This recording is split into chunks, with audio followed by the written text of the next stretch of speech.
On the trapeze this week, our New York Assemblymember Alex Borjas and Senior Fellow at the R Street Institute's Technology Innovation Team, Adam Thierer. Welcome, gentlemen. And Adam, we'll get right at it. What are your concerns and optimisms about AI? Well, I'm excited about where artificial intelligence can take our nation and our civilization. We're talking about the most important general purpose technology of our lifetime.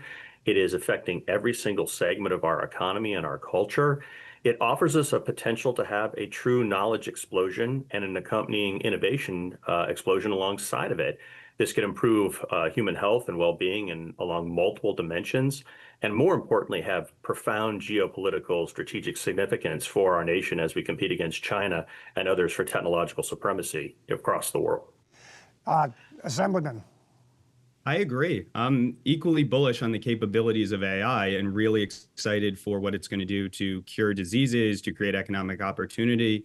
But because I'm so excited about its capabilities, I also worry about misuse and what can go wrong if we don't have guardrails on the downside of it. So I think government has a strong role in protecting us from the worst case scenario so that we can get all the benefits of the best case. Adam, do you have any concerns?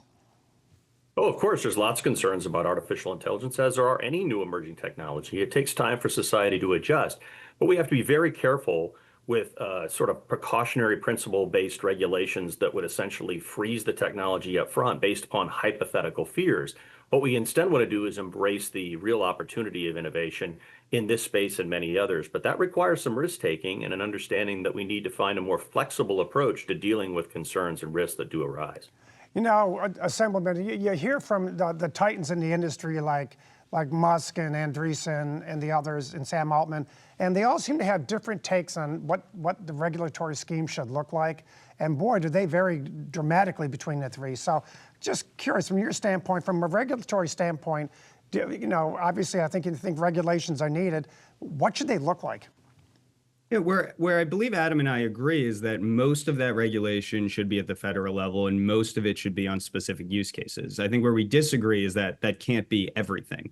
If the federal government doesn't act, states have a role in protecting their citizens. And beyond that, there's certain really horrific outcomes that if they happen, we can't come back afterwards and just sue who's responsible, right? If you think about a technology as important as AI that even Adam says could involve national security, generally, when you think about national security, you don't say, wait till the bad thing happens. You look at hypothetical harms, you look at real probable harms, and you take action ahead of time to protect Americans. So what should that look like in your mind?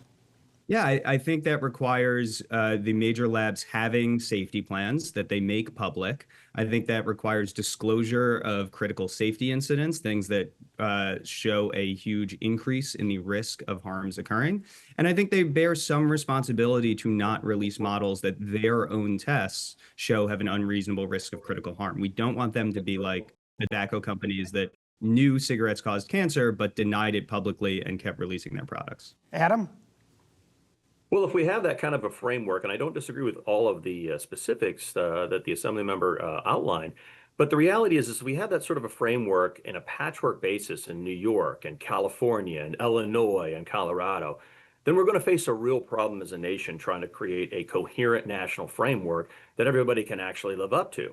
The reality is that regulation like that has costs and consequences, especially for smaller and mid-sized players that I think we all agree we want more of, the sort of little tech companies that would bring fresh faces into this sector. We're not going to get them if they're stuck dealing with a mountain of compliance costs on a state-by-state basis. With over 1,100 bills pending in the United States, and the vast majority of them being state and local enactments, we're gonna run into a real set of roadblocks for that sort of innovation and competition to happen. This really needs to be more of a national framework. Oh, so if it is a national framework, Adam, what does it look like in your mind? Well, if it's a national framework, it can actually incorporate some of what we just heard. It can have certain transparency mechanisms and certain maybe whistleblower protections.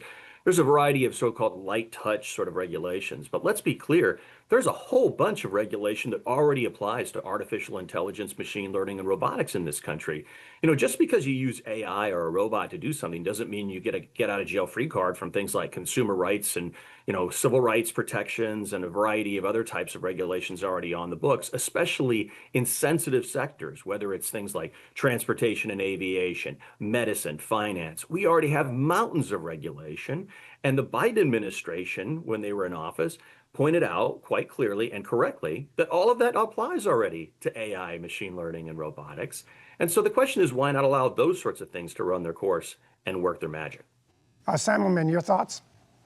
Well, I think largely that's accurate. And also, AI is special. That was our intro to this conversation about how different it is, and in particular, how quickly it's moving, faster than any technology before. And anytime there's new technology that's different, you sometimes require new regulation. We didn't need driver's licenses until the invention of the car. Right? There are going to be specific aspects when it comes to AI, when we think about its impact on the labor force, when we think about its impact on cybersecurity attacks or the creation of bioweapons, that government better take a look at ahead of time and require specific action. Now, do you agree with Adam that there is a concern with respect to this patchwork quilt of regulations coming out of the states, and that we need really more robust federal oversight? I agree in principle, if not in the specifics. So, for example, the bill in New York is written in such a way that it only applies if you are spending more than $100 million on training frontier models. By our best approximation, that applies to 4 companies right now: Google, OpenAI, Anthropic, and xAI. I think by next year, it'll apply to Amazon and DeepSeek as well. It is a very small set of companies that we're asking to take action. And lobbyists for the industry put in a memo that said the compliance costs in that New York bill would require 1 full-time employee. So no, I don't think requiring Meta to have 1 additional employee is drowning startups in regulation. Adam, does regulation in this field stunt growth of the AI enterprise? Well, it very clearly could if done improperly. And if we have that sort of a patchwork, then it's not just the kind of bill that the Assemblymember has sponsored that's out there. There's all sorts of different bills having anything to do with, hiring practices and various other types of like citing rules, permitting rules for AI, new licensing schemes, just layer upon layer of regulation. And at some point, it just becomes an incoherent mess. And right now, we have a pretty good model at the federal level, but we need to obviously supplement it with some additional rules, and Congress is getting around to that. But let's be clear, right now, because of the kind of light touch we're taking, this has had enormous benefits for the U.S. economy. We're talking about we're on the way to a $400 billion digital infrastructure spend this year on data centers and AI build out. We're talking about this being responsible for something like 92% of GDP for this year right now, essentially a massive private sector-led stimulus, thanks to the fact that we haven't gone and take the European approach of preemptively over-regulating based on hypothetical fears. We need a more flexible approach, and it needs to be primarily federal. So we got about a minute left, so it's kind of like the lightning round here, and it's something we need to touch on, and that is something you just alluded to, Adam, and that is there a lot of overvaluation going on in these companies? Because it sure seems like to me a bit like the dot-com boom and then bust of the early 2000s. So, Alex, you first. Yes, but that doesn't mean don't invest in it or think that that's the future. The dot-com boom still led to an internet-driven economy a few years later. Even if AI is overvalued now, it will be the future and should be focused on. Adam? Yeah, I agree with that wholeheartedly. The reality is that even if there is a bit of a bubble burst, the reality is we've already had a lot of great investment and build out of infrastructure that can be utilized for many, many purposes. This benefits the United States and our economy. So, so what if there's a little bit of a bubble burst? But I don't think it actually will. I think we're actually going to see more growth in the coming year, so long as we get public policy right on this front.